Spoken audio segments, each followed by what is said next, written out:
And welcome to our channel my dear tennis friends. So यहाँ पर Novak जोकोविच ने अपना 24 ग्रैंड स्लैम टाइटल जीत लिया है डैनियल मेडवेदेव को स्ट्रेट सेट में हराकर। और यहाँ पर इसी के साथ इसने मार्गरेट कोर्ट की भी बराबरी कर लिया जिसने सबसे ज़्यादा सिंगल्स ग्रैंड स्लैम जीते हैं। सो 24 यहाँ पर, और वो भी इसने ओपन एरा में जीते हैं। जो मार्गरेट कोर्ट थी उसने यहाँ पर ओपन एरा में नहीं जीते थे, उस टाइम पे थोड़ा एमेच्योर एरा था, यहाँ पर उतनी ज़्यादा फैसिलिटीज़ प्लेयर्स को अवेलेबल नहीं थी। पर यहाँ पर क्योंकि ओपन एरा है और यहाँ पर सब टॉप के अपोनेंट हैं, उनके खिलाफ यहाँ पर 24 ग्रैंड स्लैम टाइटल नोवाक जोकोविच यहाँ पर जीत चुका है। और इसी के साथ नोवाक जोकोविच का कोई कंपैरिजन यहाँ पर मुझको तो ही नहीं लगता कि अब कोई बचा है। अब इससे फेडरर और नडाल का कंपैरिजन लोग करेंगे। अब लोगों को वैसे स्टॉप हो जाना चाहिए क्योंकि अब तो लगभग हर कैटेगरी में नोवाक जोकोविच इन सबसे आगे निकल चुका है। और मेरे पास तो कोई वर्ड्स भी नहीं है इसकी परफॉर्मेंस को डिस्क्राइब करने के लिए। He is terminator, he is beast, he is rock star of tennis. मतलब आप जो कहो कि मतलब बंदा मतलब बहुत ही ज़्यादा सॉलिड है टेनिस में, क्योंकि अब एक ग्रेटेस्ट ऑफ ऑल टाइम लगभग अपनी जो उसने सीमेंट कर दिया वो place greatest of all time. और अभी ये रुका नहीं है। अभी इससे उस अगर आपने इंटरव्यू सुना होगा उस मैच के बाद, तो ये कह रहा था अभी तो मैं 24-25 साल और खेलूँगा। फिर ऐसा वैसे मजाक कर रहा था, वैसे मुझे तो लगा है क्योंकि अब इसकी बॉडी उसको उतना ज़्यादा सपोर्ट नहीं करेगी। अगर आपने नडाल को भी देखा होगा तो इस साल लगभग उसने खेला ही नहीं, जबकि उसका रोलैंड गारोस का चैंपियन है वहाँ पर। मतलब 15 बार वो रोलैंड गारोस जीत चुका है शायद से। तो तब भी उसकी बॉडी ने उसको इजाज़त नहीं दी यहाँ पर खेलने के लिए, क्योंकि 36 साल के बाद अगर आप एक एथलीट हो, वो भी टॉप लेवल पे परफॉर्मेंस करने वाले, तो उसमें 36 साल में आपके मतलब घुटने यहाँ पर टेनिस में जवाब तो दे ही जाता है। पर यहाँ पर इसने अपनी जो फिजिकलिटी है और अपनी फिटनेस है वो टॉप लेवल तक अभी भी मेंटेन कर रखी है, जो कि एक बहुत बड़ी बात है अगर आप इतने बड़े यहाँ पर फिटनेस को अचीव कर पाते हो तो। और अभी भी ये टाइटल्स पर टाइटल्स जीतता जा रहा है और वर्ल्ड की नंबर 1 रैंकिंग भी इसने यहाँ पर अचीव कर लिया है। कार्लोस अल्कराज को नंबर 2 पे शिफ्ट हो चुका है और अल्कराज से यहाँ पर 500-600 यहाँ पर पॉइंट ही आगे निकल चुका है। और इसने एक और यहाँ पर रिकॉर्ड अपने नाम कर लिया है कि ये सबसे ज़्यादा ओल्ड प्लेयर बन चुका है यूएस ओपन एरा में जिसने जीता है। तो 36 साल यहाँ पर का है ये, और इसने ओल्डेस्ट बन चुका है यूएस ओपन जीतने वाला, जो कि सबसे लेट एज में कोई जीता। तो वो 36 साल में नोवाक जोकोविच जीता है। इससे पहले भी एक जीता था पर वो ओपन एरा में नहीं जीता था, वो शायद 90s में कुछ जीता होगा। सो यहाँ पर एक और रिकॉर्ड इसने अपने नाम कर लिया है। और मैच में देखा जाए तो नोवाक जोकोविच वहाँ से डैनियल मेदवेदेव से पूरा 9 साल बड़ा है। मेदवेदेव यहाँ पर 27 साल का है और जोकोविच यहाँ पर 36 साल का। और उस मैच में इसकी हालत लगभग थोड़ी सेकंड सेट में बहुत ख़राब हो गई थी, पर तब भी यहाँ पर इसने अपनी फिटनेस को मेंटेन कर रखा पूरे मैच में। और उसके बावजूद भी इसने पूरा मेदवेदेव को स्ट्रेट सेट बना दिया, जिसकी मुझे वैसे उम्मीद नहीं थी। मैंने तो यही यहाँ पर प्रिडिक्शन किया था फाइनल वाली वीडियो में कि जीतेगा तो वैसे नोवाक जोकोविच ही, पर लगभग उसे 4 या 5 सेट में तक तो मेदवेदेव को खींचना चाहिए था और उसके पास चांस भी था यहाँ पर वो उसको कन्वर्ट नहीं कर पाया। और जो सबसे फर्स्ट मैंने वीडियो निकाली थी उसमें प्रेडिक्शन किया था कि नोवाक जोकोविच ही यहाँ पर यूएस ओपन जीतेगा, तो वो प्रेडिक्शन भी यहाँ पर करेक्ट हो गई। बहुत यहाँ पर बोल रहे थे बंदे कि यहाँ पर नोवाक जोकोविच इस साल का जो यूएस ओपन है वो नहीं जीत पाएगा, कह रहे थे कि मेदवेदेव जीतेगा, अल्कराज जीतेगा।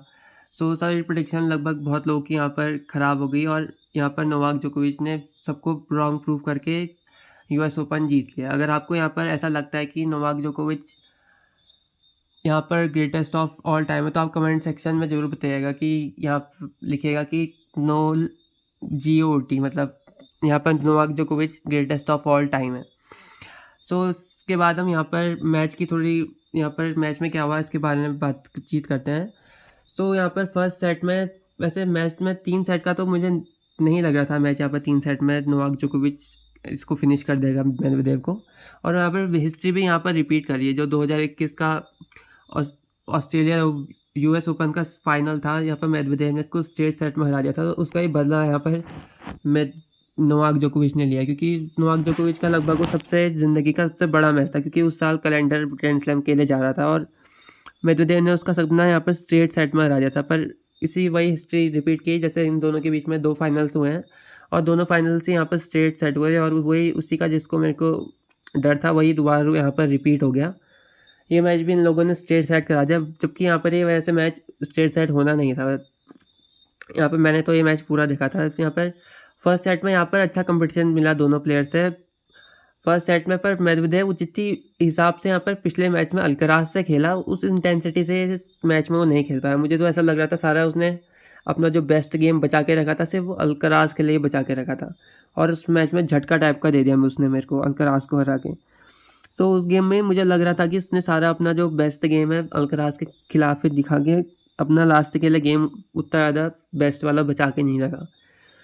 सो फर्स्ट सेट में यहाँ पर दोनों से वैसे अच्छा कंपटीशन देखने को मिला, पर जो नोवाक जोकोविच है उसके फोरहैंड और बैकहैंड है वो थोड़ा ज़्यादा यहाँ पर फर्स्ट सेट में ज़्यादा पावरफुल लग रहे थे, और जो मेदवेदेव सर्विस कर रहा था वो उसकी सर्विस गेम में भी उतना ज़्यादा कॉन्फिडेंस नहीं लग रहा था। यहाँ पर उसने फर्स्ट सेट में डबल फॉल्ट भी 3-4 यहाँ पर करे और उसकी सर्विस में भी उसने ज़्यादा पॉइंट नहीं जीते। सेकेंड सेट यहाँ पर नोवाक जोकोविच यहाँ पर फिजिकली बहुत डाउन हो गया था और उसने बुकी लॉबी को भी पूरा कंफ्यूज कर दिया। यहाँ पर बुकी फर्स्ट सेट मतलब नोवाक जोकोविच यहाँ पर 50 पैसे के आसपास ओपन हुआ था, और फर्स्ट सेट जीतने के बाद सेकंड सेट के बीच में यहाँ पर बुकी लॉबी ने उसको फेवरेट कर दिया मेदवेदेव को। उनको समझ में नहीं आ रहा था कि ये नोवाक जोकोविच फिट है या ये अनफिट है। यहाँ पर नोवाक जोकोविच ने बीच में सबको कंफ्यूज कर दिया था। यहाँ पर ये बहुत ज़्यादा फिजिकल डाउन लग रहा था सेकंड सेट में, इसलिए यहाँ पर सेकंड सेट में सारे स्पोर्ट्स बुक में यहाँ पर मेदवेदेव को फेवरेट कर दिया था एक पॉइंट पे। पर वहाँ पर से कैसे जैसे तैसे यहाँ पर, क्योंकि यहाँ पर नोवाक जोकोविच कभी हार नहीं मानता है और उसने उस सेट को सेकंड सेट को सर्वाइव करके मेदवेदेव के पास उसमें चांस भी था शायद 8th गेम में उसके पास ब्रेक पॉइंट था पर उसको कन्वर्ट नहीं कर पाया। यहाँ पर नोवाक जोकोविच ने स्लाइसेस और नेट अप्रोच का तो इतना बढ़िया इस्तेमाल किया और उसी के हिसाब से यहाँ पर उसने सेकंड सेट जीत लिया। ये सर्व बहुत बिग कर रहा था सेकंड सेट में, और मेदवेदेव जैसा कि हर मैच में वो खेलता है बहुत ज़्यादा डीप कोर्ट में यहाँ पर रहता है 3-4 मीटर दूर यहाँ पर बेस लाइन के, ताकि वो रिटर्न वहाँ से कर पाए। सो नोवाक जोकोविच क्या कर रहा था, बहुत ज़्यादा पॉइंट उसने नेट में लगभग 44 टाइम्स अप्रोच किया नेट में 44 टाइम, और उसने 38 टाइम लगभग नेट अप्रोचेस जीते।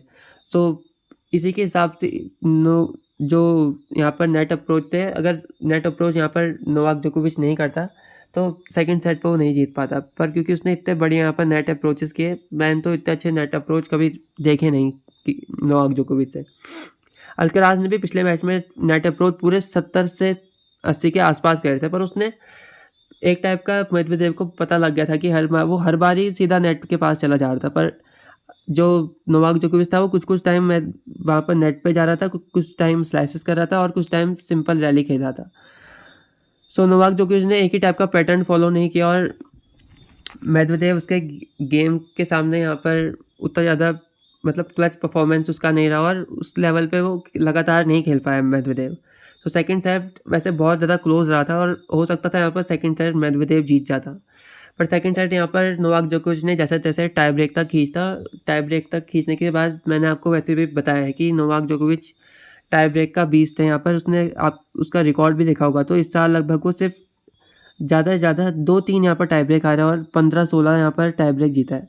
सो टाई ब्रेक में भी वही हुआ, मेदवेदेव यहाँ पर पहले टाई ब्रेक में लीड में था, यहाँ पर शायद 2-4 की लीड में था या लव 2 की लीड में था या 1-3 की लीड में था यहाँ पर। उसके बाद नोवाक जोकोविच ने कमबैक करके यहाँ पर उस टाई ब्रेक को जीता, और उसके बाद थर्ड सेट में यहाँ पर उतना ज़्यादा कंपटीशन नहीं देखने को मिला नोवाक जो मेदवेदेव से। यहाँ पर मेदवेदेव ने फर्स्ट टाइम यहाँ पर थर्ड सेट में जोकोविच की सर्विस को ब्रेक करा, और उस गेम में जोकोविच यहाँ पर जिस गेम में उसकी सर्विस ब्रेक हुई उस गेम में बहुत यहाँ पर उसका बहुत ढीला ढाला गेम रहा, पर जैसे ही उसने सर्विस ब्रेक करी, क्योंकि थर्ड सेट में स्टार्टिंग में ही नोवाक ने उसकी सर्विस ब्रेक कर दी थी और थर्ड सेट में स्टार्टिंग में ही वो लीड में आ गया था, पर उसके बाद फर्स्ट टाइम जो मेदवेदेव ने उसकी सर्विस को ब्रेक करके यहाँ पर लेवल कर दिया था, सेट 3-3 हो गया था थर्ड सेट में। उसके बाद यहाँ पर नोवाक जोकोविच ने ब्रेक बैक अगेन उसको कर दिया एंड यहाँ पर 3-6 से यहाँ पर थर्ड सेट भी जीता, 3-6 से शायद या 4-6 से यहाँ पर थर्ड सेट जीत गया।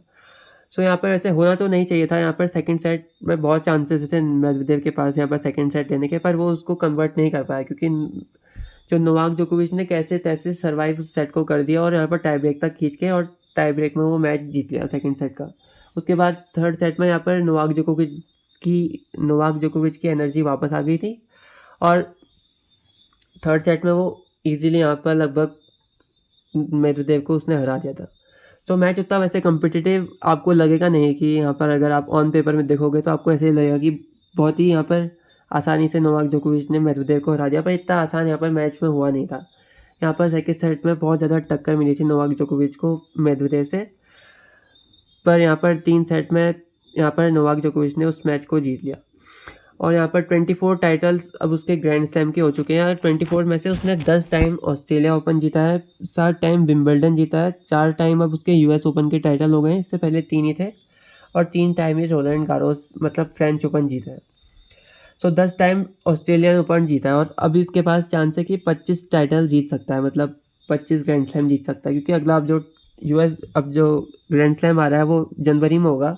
सो अभी 3 महीने का ब्रेक है अब। तो उसके बाद यहाँ पर ऑस्ट्रेलियन ओपन आएगा, जो कि नोवाक जोकोविच का फेवरेट ग्रैंड स्लैम है। उसमें सबसे ज़्यादा अच्छा परफॉर्मेंस यहाँ पर जोकोविच करता है, क्योंकि उसमें ऑलरेडी वो 10 टाइटल जीत चुका है।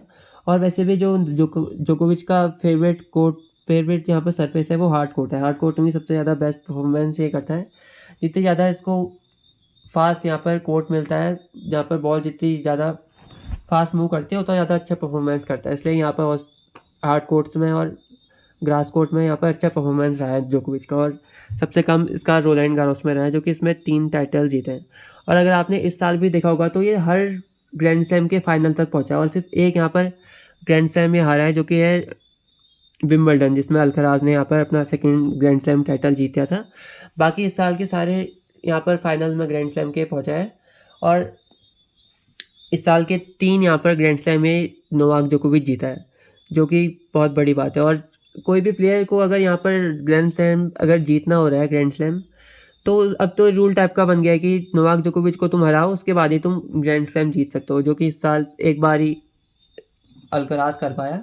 और उसके अलावा कोई नोवाक जोकोविच को यहाँ पर फाइनल में नहीं हरा पाया। चारों टाइम ही नोवाक जोकोविच फाइनल में पहुंचा इस साल भी, और 3 टाइम यहाँ पर फाइनल जीता। सो इसका कन्वर्जन जो रेट है वो बहुत ज़्यादा सॉलिड है। अगर ये फाइनल में पहुंचता है तो लगभग मोस्ट ऑफ द टाइम यहाँ पर ये जीतता ही जीतता है, क्योंकि अब इसके पास एक तो बहुत ज़्यादा एक्सपीरियंस हो गया है, और अभी भी इसका बॉडी साथ दे रही है। पर देखा जाएगा कि अब 2-3 साल बाद, वैसे मुझे लगता नहीं है, पर तब तक कि जितने टाइटल्स खींच सकता है, मुझे लगता है यहाँ पर 26 तक तो एक टाइटल्स खींच सकता है यहाँ पर। उसके बाद शायद इसकी बॉडी ब्रेक डाउन होना शुरू करे, पर तब तक यहाँ पर इसकी बॉडी इसको साथ दे सकती है। और आपको यकीन नहीं होगा, ये 30 साल के बाद भी 12 ग्रैंड स्लैम जीत चुका है। 30 साल से पहले इसने बाकी जो ग्रैंड स्लैम 11 ग्रैंड स्लैम जीते थे, मतलब 12 ग्रैंड स्लैम जीते थे, और 12 ग्रैंड स्लैम टाइटल्स ये 30 साल के बाद जीत चुका है, जो कि बहुत लोग कम जीत पाते हैं 30 साल के बाद। इसके बाद है सेरेना विलियम्स, जिसने 10 टाइटल जीते हैं 30 साल के बाद। उसके बाद नडाल ने 8 टाइटल जीते हैं, फिर फेडरर ने 4 जीते हैं शायद, अगर मैंने यहाँ पर करेक्ट नोट किया होगा। तो जोकोविच ने 12 टाइटल जीते हैं 30 एज के बाद भी, जो कि बहुत बड़ा अचीवमेंट है, क्योंकि बॉडी यहाँ पर ब्रेक डाउन होना शुरू हो जाती है 30 साल के बाद ही। और वैसे मेदवेदेव के लिए भी बुरा टाइप का लग रहा है, क्योंकि अब मेदवेदेव यहाँ पर सिर्फ अभी तक एक ग्रैंड स्लैम टाइटल जीता है सिर्फ।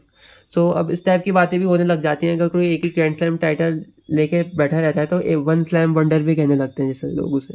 जैसे यहाँ पर डोमिनिक थियम हो गया, वो 1 स्लैम वंडर के नाम से जाना जा रहा है अब, क्योंकि एक ग्रैंड स्लैम के बाद उसकी हवा निकल गई। जब से वो ग्रैंड स्लैम जीता है उसका जो डाउनफॉल है वो शुरू हो गया। वैसे ही मेदवेदेव के साथ हो रहा है। अब एक ग्रैंड स्लैम टाइटल वो जीत चुका है, सेकंड ग्रैंड स्लैम टाइटल वो जीत नहीं पा रहा है। वैसे अभी उसके पास टाइम है, उसकी एज भी है, और नोवाक जोकोविच यहाँ पर 2-3 साल से ऊपर यहाँ पर नहीं खींच पाएगा, तो उसके बाद यहाँ पर अल्कराज और सिनर लोग ही बचे रहेंगे, तो उसके बाद चांसेस है कि वो 1 स्लैम वंडर वाला टैग अपने उस पर से ना आने थे। सो यहीं पर हमारा यूएस ओपन का सफ़र यहाँ पर ख़त्म होता है। सो thank you for watching the video. अगर आपको वीडियो अच्छी लगी सो आप यहाँ पर हमारी वीडियो को लाइक कीजिएगा। और एक और सेक्शन बच गया था, अगर आप गोट यहाँ पर लिस्ट को देखेंगे तो यहाँ पर ग्रैंड स्लैम यहाँ पर नोवाक जोकोविच 24 ग्रैंड स्लैम टाइटल जीत चुका है, नडाल 21 जीता है, और फेडरर 20 जीता है। सो ये कुछ टाइप के यहाँ पर एक स्टैटिस्टिक्स हैं कि आप उससे आप बता सकते हो कि greatest of all time Novak जोकोविच कैसे है। क्योंकि अगर आप सिर्फ ग्रैंड स्लैम की गिनती करोगे तो उसमें तो सीधा ही नोवाक जोकोविच आगे निकलेगा, पर सिर्फ ग्रैंड स्लैम से ही यहाँ पर आप किसी प्लेयर का वो नहीं कर सकते हो कंपैरिजन, क्योंकि और भी सारे यहाँ पर टाइटल्स होते हैं। जैसे एटीपी अगर फाइनल्स की बात की जाए जो कि लास्ट में होते हैं इस एक साल के, सो नोवाक जोकोविच यहाँ पर 7 एटीपी फाइनल्स जीत चुका है। नडाल यहाँ पर एक भी नहीं जीता। ये वैसे पता नहीं नोवाक जोकोविच नडाल एक भी टाइटल क्यों नहीं जीत पाया। फेडरर यहाँ पर 6 यहाँ पर एटीपी फाइनल जीत चुका है। अगर मास्टर्स टाइटल की बात की जाए तो 39 यहाँ पर अब मास्टर टाइटल जीत चुका है नोवाक जोकोविच, जिसमें से लास्ट टाइटल इसका जो पिछले महीने सिंसिनाटी में आया था। नडाल यहाँ पर 36 जीता है और फेडरर यहाँ पर 28। और वैसे अगर आपको पता होगा तो जो 2020 से जो पहले था वो ग्रेटेस्ट ऑफ ऑल टाइम यहाँ पर फेडरर था। 20 के पहले थे, सबसे पहले जो 20 ग्रैंड स्लैम टाइटल तक पहुँचा था वो फेडरर था, और उस टाइम इसको यहाँ पर ग्रेटेस्ट ऑफ ऑल टाइम यहाँ पर कह रहे थे। पर उसके बाद सबसे पहले उसने नडाल ने पछाड़ा, उसके बाद उसने नडाल को भी यहाँ पर जोकोविच ने पछाड़ दिया, जो ऐसे किसी को लगभग लगा नहीं था। सबको ऐसे ही लगा था कि सबसे आगे फेडरर ही रहेगा और उसको कोई सरपास नहीं कर पाएगा। पर यहाँ पर सबसे पहले ही यहाँ पर रिटायर फेडरर हो गया। उसके बाद अब नडाल भी लगभग गायब ही हो गया है, कब से उसने इंजरी ब्रेक ले लिया है। भले अभी वो रिटायर नहीं हुआ है, पर वो मुझे लगता नहीं उतना अच्छा कमबैक कर सकता है, और मुझे लगता ही नहीं कि अब 21 के बाद ग्रैंड स्लैम जीत पाएगा। सिर्फ एक जोकोविच ही है जिसका अभी मैं भरोसा कर सकता हूँ कि अभी एक दो और ग्रैंड स्लैम टाइटल जीत सकता है।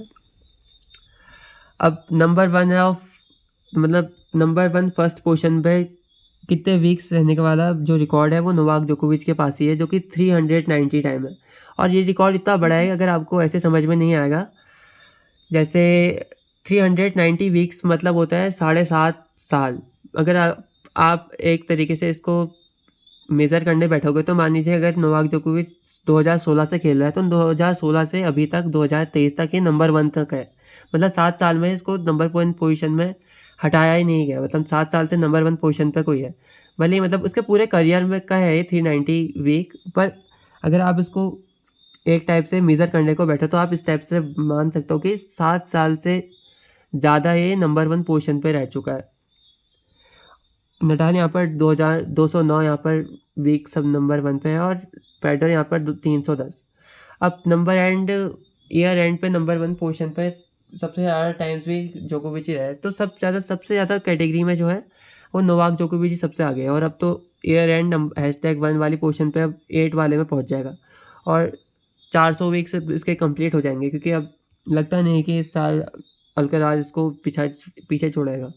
इस साल अगर ये यहाँ पर अगर एटीपी फाइनल्स में थोड़ा अच्छा परफॉर्मेंस तो करेगा ही जोकोविच, उसमें यहाँ पर अगर ये अच्छा परफॉर्मेंस करेगा तो यहाँ पर 400 नंबर 1 वीक्स हो जाएंगे इसके, और यहाँ पर 8 साल इसके नंबर 1 ईयर एंडिंग #1 वाली पोजीशन भी 8 में कन्वर्ट हो जाएगी।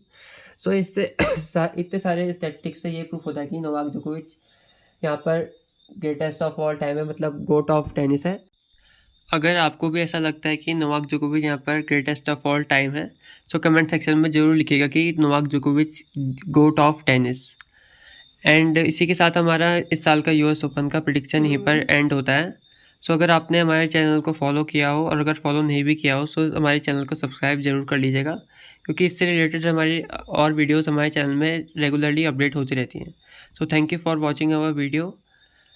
एंड अगर आपने हमारा टेलीग्राम चैनल ज्वाइन नहीं किया है तो आप वो भी ज्वाइन हो जाइए, क्योंकि हम वहाँ पर भी रेगुलर अपडेट्स देते रहते हैं।